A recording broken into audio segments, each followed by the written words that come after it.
Testimonio para la Iglesia. Número 9. La rebelión.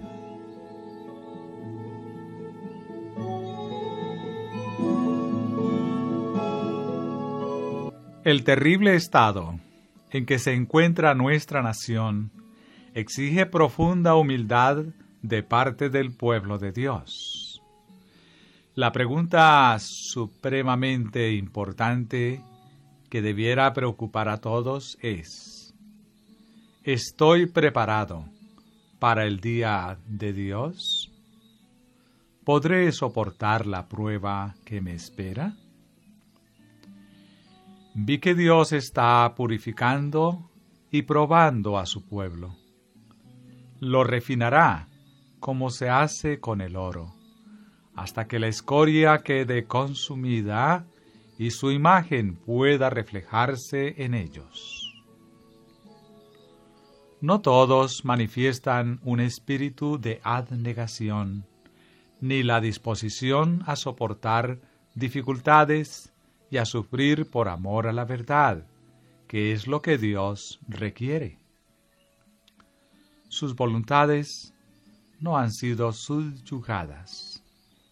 No se han consagrado plenamente a Dios y no han buscado otros placeres, sino el placer supremo de hacer su voluntad. Los ministros y el pueblo carecen de espiritualidad y de verdadera piedad. Será sacudido todo lo que pueda hacerlo. El pueblo de Dios pasará por grandes pruebas, y todos deben afianzarse, arraigarse y consolidarse en la verdad, porque si no lo hacen, ciertamente resbalarán. Si Dios reconforta y alimenta el alma con su presencia inspiradora, podrán resistir aunque el camino sea tenebroso y esté cubierto de espinas. Las tinieblas pronto se disiparán, y la luz auténtica brillará para siempre. Se me llamó la atención a Isaías 58, 59 y versículo 1 al 15. Y Jeremías 14, versículo 10 hasta el 12. Como una descripción de la condición actual de nuestra nación. Los habitantes de este país se han olvidado de Dios, han elegido otros dioses y seguido sus propios caminos corrompidos hasta que Dios se ha apartado de ellos. Los moradores de la tierra han pisoteado la ley de Dios y quebrantado su pacto eterno. Se me hizo ver el revuelo causado entre nuestro pueblo por el artículo titulado La Nación, publicado en la Review. Algunos lo entendieron en una forma distinta. Las sencillas declaraciones fueron tergiversadas para hacerle decir lo que no había sido intención del autor. Él había presentado la luz mejor que tenía en ese momento. Era necesario decir algo. La atención de muchos se había vuelto hacia los observadores del sábado, porque éstos no manifestaban gran interés en la guerra y no se habían ofrecido como soldados voluntarios. En algunos lugares se consideraba que simpatizaban con los rebeldes del sur. Había llegado el momento de dar a conocer nuestros verdaderos sentimientos con respecto a la esclavitud y la rebelión de los estados sureños. Era necesario actuar con sabiduría para desvanecer las sospechas suscitadas contra los observadores del sábado. Había que obrar con mucha precaución. Si es posible, en cuanto dependa de vosotros, estad en paz con todos los hombres. Romanos 12, 18. Podemos obedecer esta amonestación sin sacrificar ningún principio de nuestra fe. Satanás y su hueste están en guerra con los observadores de los mandamientos y harán todo lo posible para ponerlos en situaciones angustiosas. ¿No debieran ellos mismos crearse problemas debido a su falta de discreción?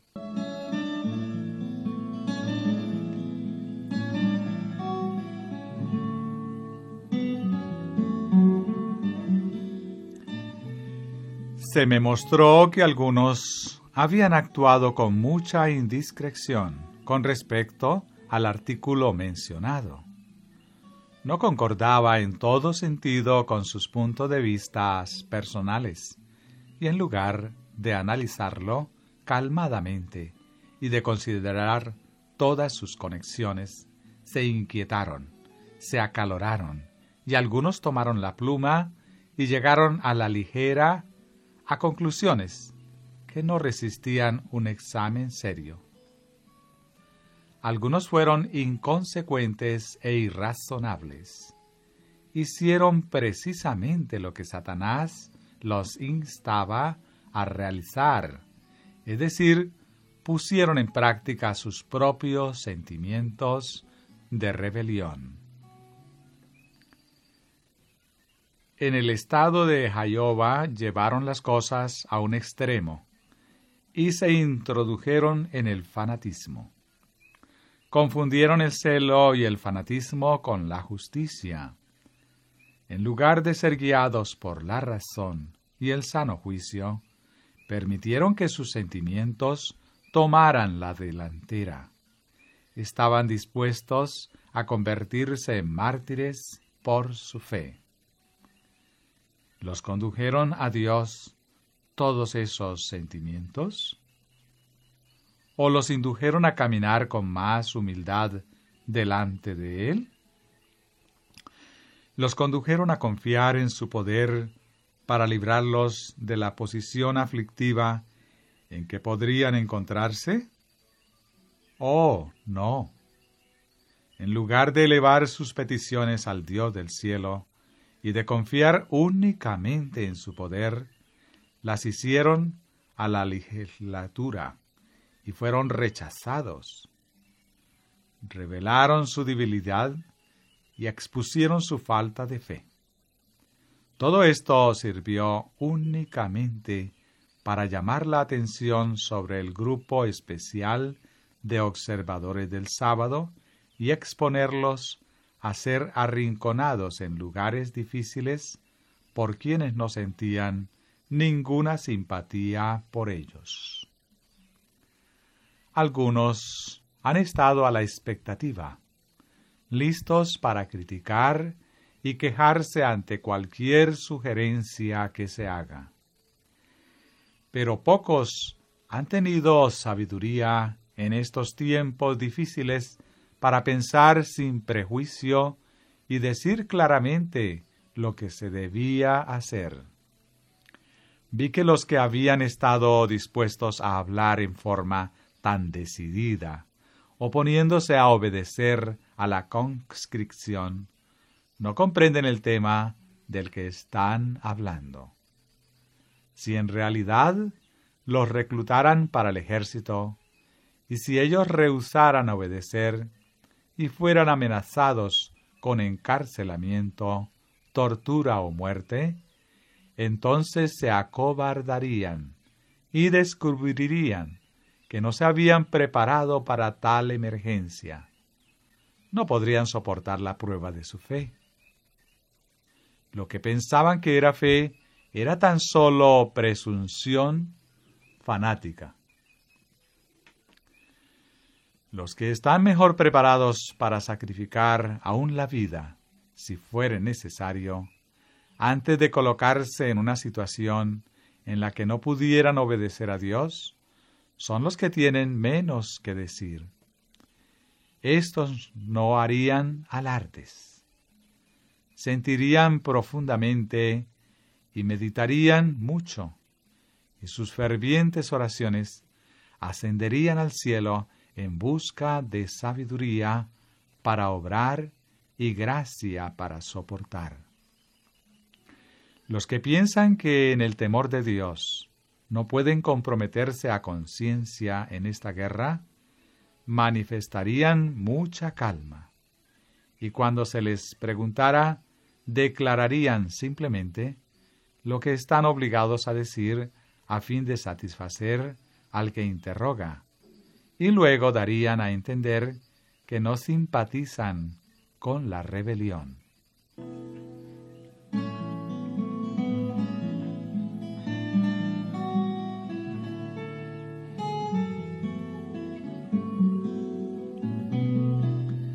En las filas de los observadores del sábado, hay unos pocos que simpatizan con los dueños de esclavos. Cuando abrazaron la verdad, no dejaron atrás todos los errores que debieran haber abandonado. Necesitan beber con más abundancia de la fuente purificadora de la verdad. Algunos han traído consigo sus antiguos prejuicios políticos, que no armonizan con los principios de la verdad. Sostienen que el esclavo es propiedad de su amo, y que no debieran quitárselo.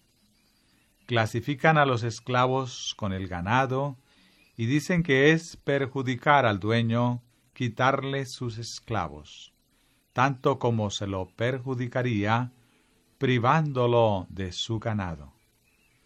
Se me mostró que no tenía importancia la suma que el amo había pagado por la carne humana y las almas de los hombres.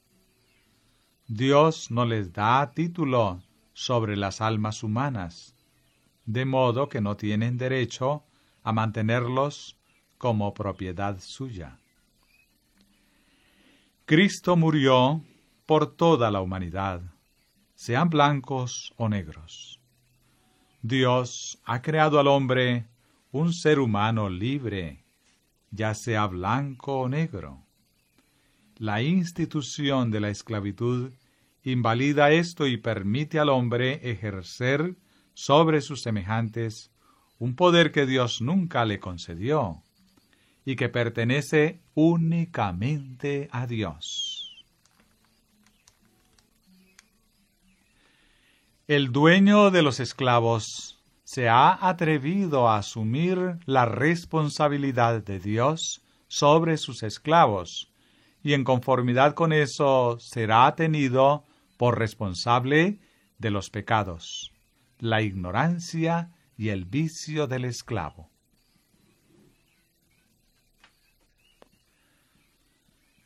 Será llamado a rendir cuentas del poder que ha ejercido sobre el esclavo. La raza de color es propiedad de Dios. Únicamente su hacedor es su amo, y los que se han atrevido a encadenar el cuerpo y el alma del esclavo, manteniéndolo en estado de degradación como las bestias, tendrán su pago. La ira de Dios ha dormitado, pero despertará y se derramará sin mezcla de misericordia. Algunos han sido tan indiscretos que han llegado a ventilar sus principios en favor de la esclavitud, principios que no se han originado en el cielo, sino que proceden del dominio de Satanás. Estos espíritus inquietos hablan y obran de tal modo que acarrean oprobios sobre la causa de Dios. A continuación transcribiré una copia de una carta que escribí al hermano A, del condado de Oswego, Nueva York. Se me mostraron algunas cosas con respecto a usted. Vi que estaba engañado con respecto a sí mismo. Ha dado ocasión para que los enemigos de nuestra fe blasfemaran y criticaran a los observadores del sábado.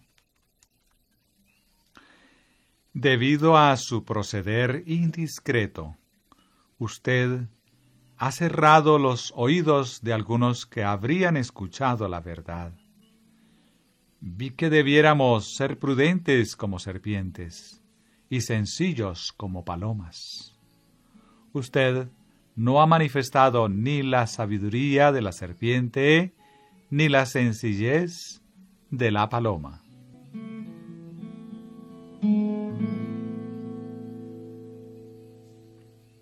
Satanás fue el primer y gran caudillo en rebelión.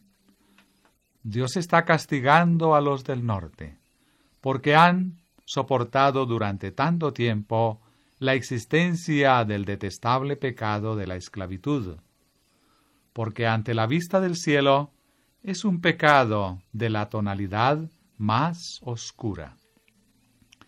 Dios no está con los del sur, y los castigará terriblemente al final. Satanás es el instigador de la rebelión. Vi que usted, hermano A, ha permitido que sus principios políticos destruyan su juicio y su amor por la verdad. Estos están desarraigando de su corazón la verdadera piedad. Usted nunca ha considerado la esclavitud en su verdadera luz, y sus conceptos acerca de este asunto lo han arrojado en el bando de la rebelión que fue originada por Satanás y su hueste. Sus puntos de vista sobre la esclavitud no pueden armonizar con las verdades sagradas tan importantes para este tiempo. Usted debe abandonar sus puntos de vista o la verdad. Ambos no pueden coexistir en el mismo corazón, porque están en guerra el uno con el otro. Satanás lo ha estado manteniendo en un estado de agitación. Él no lo deja en paz hasta que usted expresa sus sentimientos favorables al bando de los poderes de las tinieblas, con lo cual fortalece las manos de los perversos, a quienes Dios ha maldecido. Usted ha echado su influencia en el lado equivocado, con los que tienen la misión en la vida de sembrar espinas y plantar desgracia para todos. Vi que usted había echado su influencia con un grupo degradado, un grupo olvidado de Dios. Y los ángeles de Dios se apartaron de usted con disgusto. Vi que usted estaba completamente engañado. Si hubiera seguido la luz que Dios le ha dado, si hubiera obedecido las instrucciones de sus hermanos, si hubiera escuchado su consejo, se habría salvado y también habría salvado de la ignominia la preciosa causa de la verdad. Pero a pesar de toda la luz dada, ha dado publicidad a sus sentimientos. A menos que deshaga lo que ha hecho, el pueblo de Dios tendrá el deber de retirarle públicamente su simpatía y confraternidad, a fin de evitar que el público tenga una mala impresión de nosotros como pueblo. Debemos dar a conocer que en nuestra feligresía no hay esa clase de personas y que no las admitiremos en nuestra iglesia.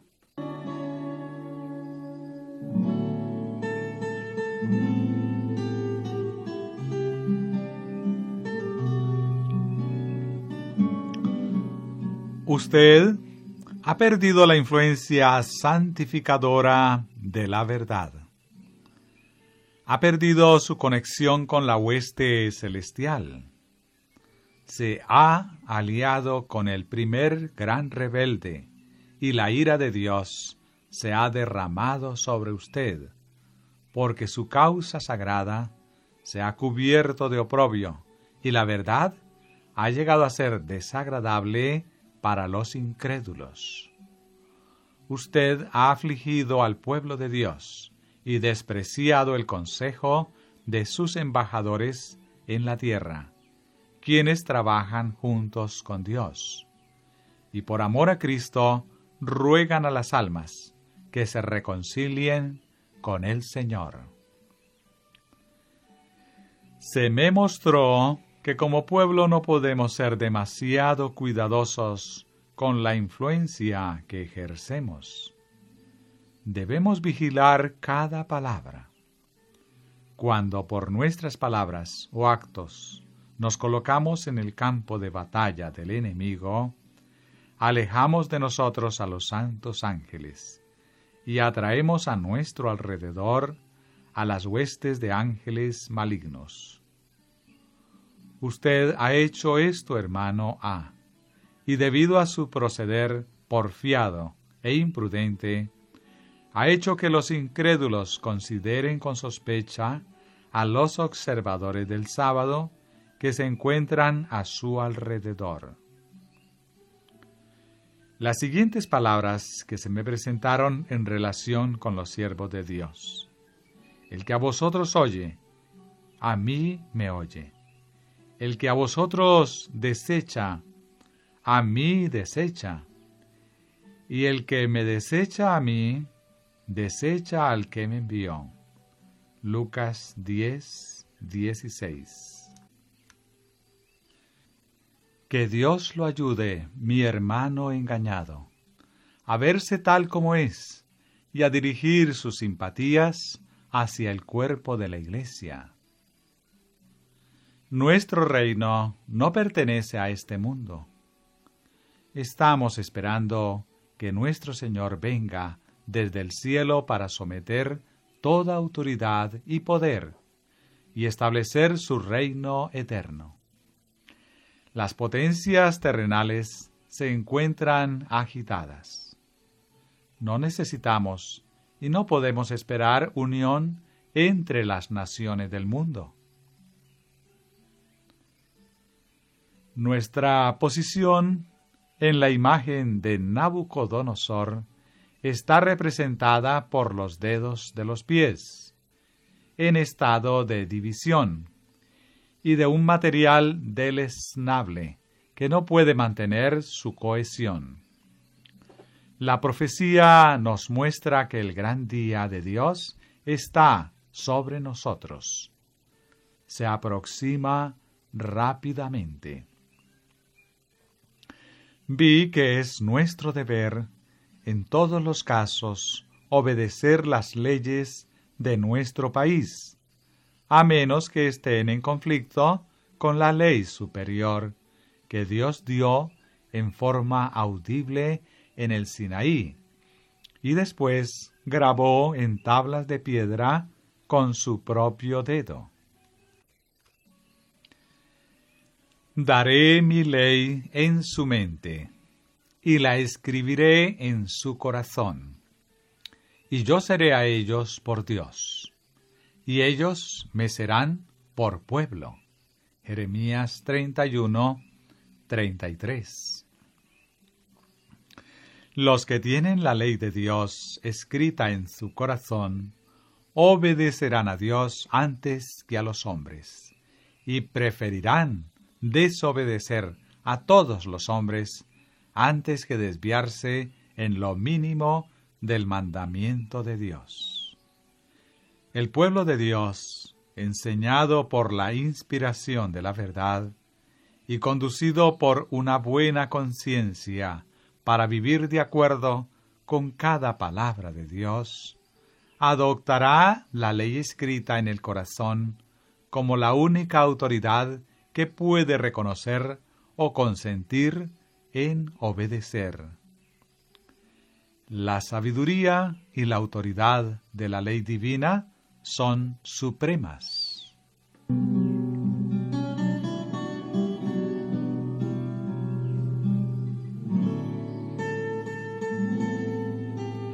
Se me mostró que el pueblo de Dios, que es su tesoro peculiar, no puede comprometerse en esta guerra desconcertante, porque se opone a todos los principios de su fe. En el ejército no podrían obedecer la verdad y al mismo tiempo obedecer los requerimientos oficiales. Se produciría continuamente una violación de la conciencia. Los hombres mundanos están gobernados por principios mundanos. No pueden apreciar principios de otra índole. La política mundana y la opinión pública abarcan el principio de acción que lo gobierna y lo induce a practicar el bien en forma convencional. Pero el pueblo de Dios no puede estar gobernado por estos motivos. Las palabras y los mandamientos de Dios, escritos en el alma, son espíritu y vida, y tienen poder para someter y para exigir obediencia. Los 10 preceptos de Jehová constituyen el fundamento de todas las leyes justas y buenas. Los que aman los mandamientos de Dios se someterán a toda ley buena del país.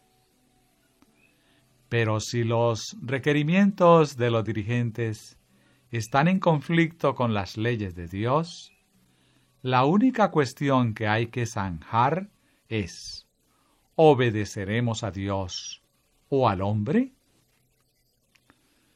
Como resultado de una larga y progresiva rebelión contra la Constitución y las leyes superiores, un sombrío manto de tinieblas y muerte se ha extendido sobre la tierra.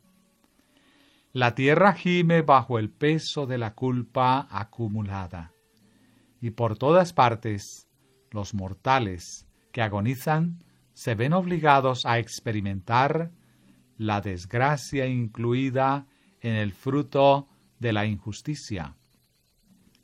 Se me mostró que los hombres han llevado a cabo los propósitos de Satanás en forma ártera y engañosa, y un golpe terrible ha sido dado recientemente. Se puede decir con toda verdad: el derecho se retiró, y la justicia se puso lejos, porque la verdad tropezó en la plaza, y la equidad no pudo venir. Y el que se apartó del mal fue puesto en prisión. Isaías 59, 14 y 15. En algunos de los estados libres, la norma de la moralidad se está hundiendo cada vez más. Hombres con apetitos depravados y vidas corrompidas tienen ahora la oportunidad de triunfar. Han elegido como sus dirigentes a personas con principios degradados, que no combaten el mal ni reprimen los apetitos depravados de los hombres, sino que los dejan manifestarse plenamente. Si los que eligen llegar a ser como las bestias al beber el veneno líquido fueran los únicos que sufren, si únicamente ellos recogieran el fruto de sus acciones, entonces el mal no sería tan grande. Pero muchos, muchísimos, deben soportar sufrimientos increíbles a causa de los pecados de otros. Las esposas y los hijos, aunque son inocentes, también deben beber la amarga copa.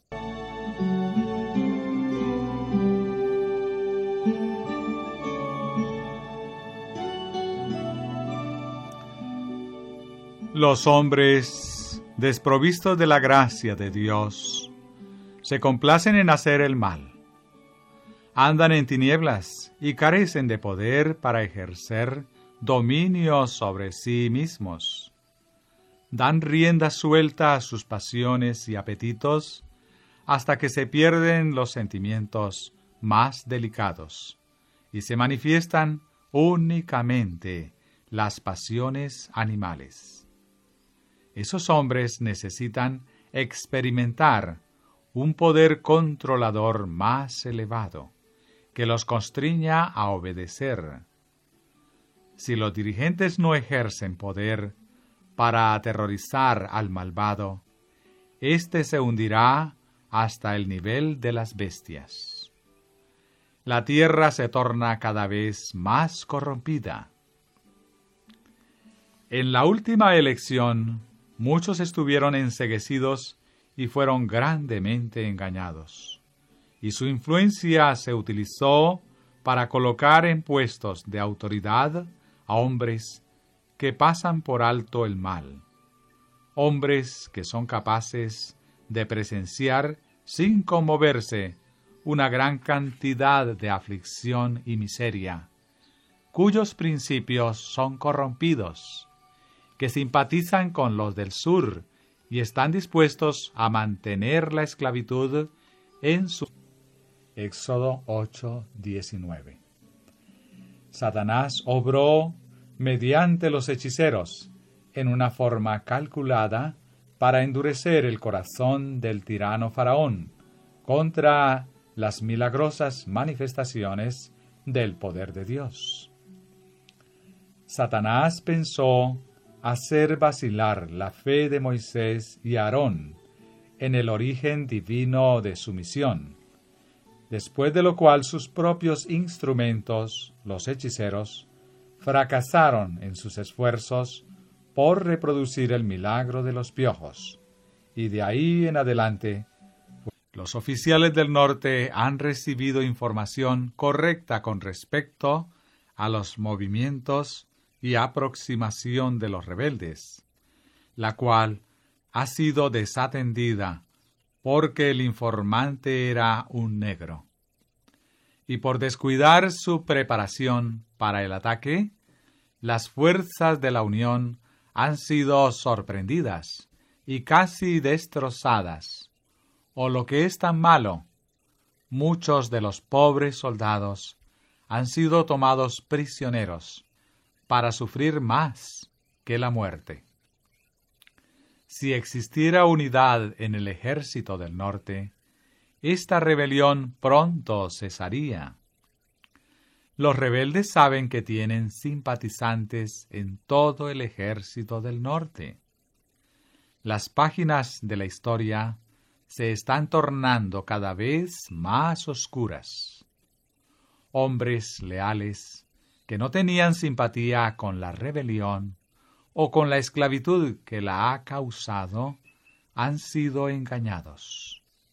Su influencia ha ayudado a colocar en puestos de autoridad a hombres con principios a los cuales ellos se oponían. Todo se está preparando para el gran día de Dios. El tiempo durará un poquito más hasta que los habitantes de la tierra hayan llenado su copa de iniquidad, y entonces la ira de Dios, que ha estado dormida durante tanto tiempo, despertará, y esta tierra de luz beberá la copa de su ira sin mezcla. El poder desolador de Dios está sobre la tierra para destruir. Los habitantes de la tierra serán afectados por la espada, por el hambre y la pestilencia. muchísimos hombres que ocupan puestos de autoridad, generales y oficiales, obran en conformidad con instrucciones comunicadas por espíritus. Los espíritus de demonios, profesando ser soldados muertos y hábiles generales, se comunican con hombres que ocupan puestos de autoridad y controlan muchos de sus movimientos. Un general tiene instrucciones de esos espíritus para hacer movimientos especiales y se congratula con la esperanza de tener éxito. Otro recibe instrucciones que difieren ampliamente de las que fueron dadas al primero. En algunos casos, los que siguen las instrucciones ganan la victoria, pero más frecuentemente experimentan derrota.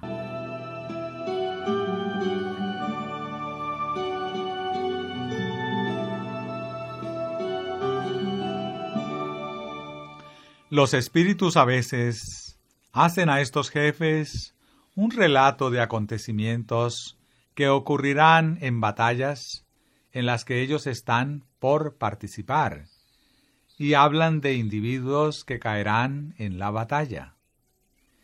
En algunos casos ocurre lo que esos espíritus predijeron, lo cual fortalece la fe de aquellos que creen en las manifestaciones espiritistas. Y cuando se descubre que no se ha impartido la información correcta, los espíritus engañosos dan explicaciones que son aceptadas.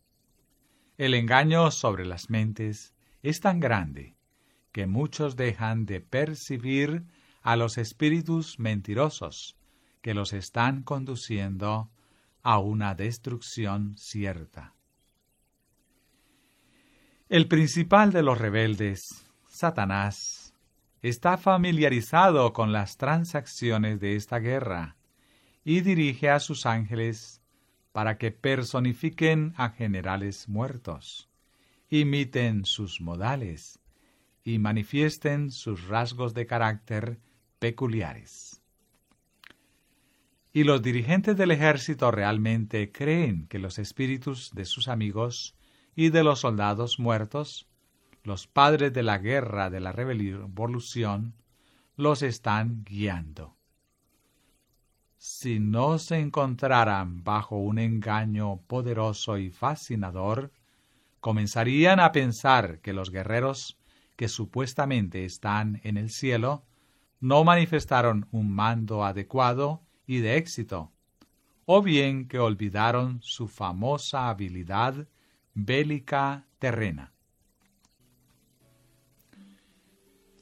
En lugar de que los dirigentes de esta guerra confíen en el Dios de Israel y dirijan sus ejércitos para que confíen en el único que podría librarlos de sus enemigos, la mayoría busca información de parte del príncipe de los demonios y confía en él.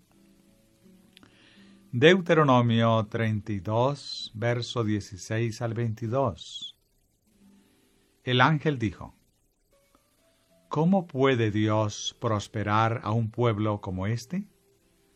Si ellos buscaran a Dios y confiaran en Él, si tan solo vinieran donde Él puede ayudarlos, de acuerdo con su propia gloria, Él lo haría prestamente.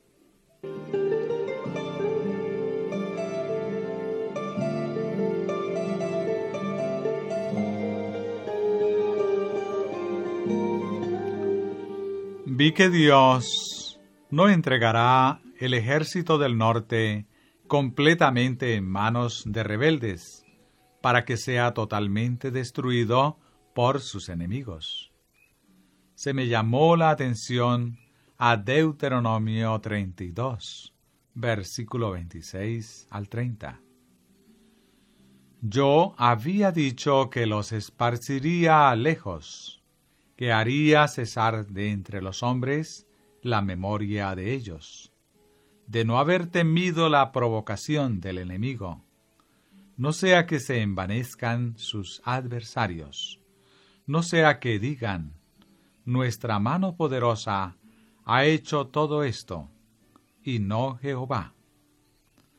Porque son nación privada de consejos, y no hay en ellos entendimiento. Ojalá fueran sabios, que comprendieran esto, y se dieran cuenta del fin que les espera. ¿Cómo podría perseguir 1 a 1000, y 2 hacer huir a 10,000? Si su roca no los hubiese vendido, y Jehová no los hubiera entregado. En el ejército hay generales que están completamente dedicados a detener esta terrible rebelión y guerra antinatural, y hacen todo lo posible para conseguirlo. Pero la mayor parte de los oficiales y hombres en posiciones efectivas tiene un propósito egoísta, personal, en el servicio. Todos buscan ganancias en el lugar donde están, y muchos de los soldados genuinos que sirven de todo corazón se acobardan y se desaniman. Desempeñan noblemente su parte en la lucha contra el enemigo, pero sus propios oficiales los tratan en forma brutal. Entre los soldados hay hombres que tienen buenos sentimientos y espíritu independiente. No están acostumbrados a mezclarse con una clase de hombres tan degradados como los que se reúnen en caso de guerra. Tampoco están acostumbrados a que se los tiranice, que se los insulte y que se los trate como animales. Les resulta muy difícil soportar todo eso. Muchos oficiales tienen pasiones animales, y al colocárselos en puestos de autoridad, tienen buena oportunidad de poner en práctica su naturaleza de bestias. Tiranizan a sus subordinados, en la misma forma como los amos del sur tiranizan a sus esclavos. Estas actitudes hacen difícil reclutar hombres para el ejército. En algunos casos, cuando los generales se han encontrado en un terrible conflicto armado, cuando sus hombres han caído como lluvia, un refuerzo adecuado les hubiera concedido la victoria. Pero otros generales no se preocupaban de cuántas vidas se perdían, y en lugar de acudir en ayuda de los que luchaban, como si tuvieran un mismo interés, han retenido la ayuda necesaria, temiendo que su hermano general recibiera el honor de rechazar con éxito al enemigo. Debido a la envidia y los celos, hasta se han alegrado de ver al enemigo ganar la victoria y rechazar a los hombres de la unión. Los hombres del sur poseen un espíritu infernal en esta rebelión, pero los hombres del norte no están exentos de lo mismo. Muchos de ellos se sienten egoístamente celosos y temen que otros obtendrán honores y serán exaltados por encima de ellos. ¿Cuántos miles de vidas han sido sacrificadas a causa de esto? Los que han llevado a cabo guerras en otras naciones han tenido un solo interés. Con celo desinteresado han avanzado para conquistar o morir. Los dirigentes de la revolución actuaron unidos, con celo, y por este medio obtuvieron la independencia de la nación. Pero ahora los hombres actúan como demonios en lugar de seres humanos.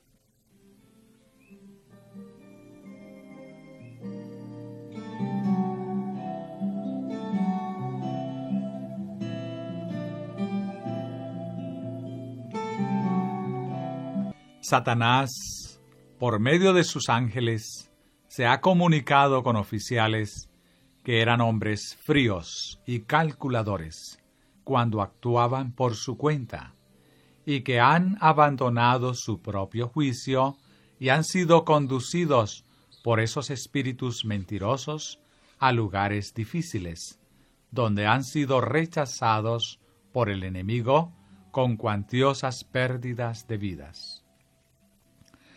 Complace a su satánica majestad ver que sobre la superficie de la tierra ocurren muertes y carnicería. Le agrada ver caer a los soldados cuando son segados como el heno. Vi que con frecuencia los rebeldes han ocupado posiciones en las que hubieran podido ser vencidos sin gran esfuerzo. Pero las comunicaciones procedentes de espíritus han guiado a los generales del norte y han enceguecido sus ojos hasta que los rebeldes se han encontrado fuera de su alcance. Y algunos generales han estado dispuestos a dejar escapar a los rebeldes antes que someterlos. Piensan más en la apreciada institución de la esclavitud que en la prosperidad de la nación. Estas son algunas de las razones por las que la guerra ha durado tanto. La información enviada por nuestros generales a Washington acerca del movimiento de nuestras tropas podría casi también telegrafiarse directamente a las fuerzas rebeldes, porque hay funcionarios que simpatizan con los rebeldes en el centro mismo ocupado por las autoridades de la Unión. Esta guerra no es como cualquier otra. La gran falta de unidad de sentimiento y acción la hace parecer sombría y desanimadora. Muchos de los soldados han abandonado todo refrenamiento y se han hundido en un alarmante estado de degradación. ¿Cómo puede Dios acompañar a un ejército tan corrompido? ¿Cómo puede Él, en armonía con su honor, derrotar a sus enemigos y conducirlos a la victoria? Existe discordia, lucha por alcanzar honor, mientras los pobres soldados mueren por miles en el campo de batalla o debido a sus heridas y por estar expuestos a penalidades. Esta guerra es un conflicto muy singular y al mismo tiempo muy horrible y desconsolador. Otras naciones miran con disgusto las acciones de los ejércitos tanto del norte como del sur. Ven esfuerzos tan decididos para alargar la guerra a costo de un enorme sacrificio de vidas y dinero, mientras al mismo tiempo no se gana nada. Y les parece que se trata más bien de una competencia por ver quién mata a más hombres.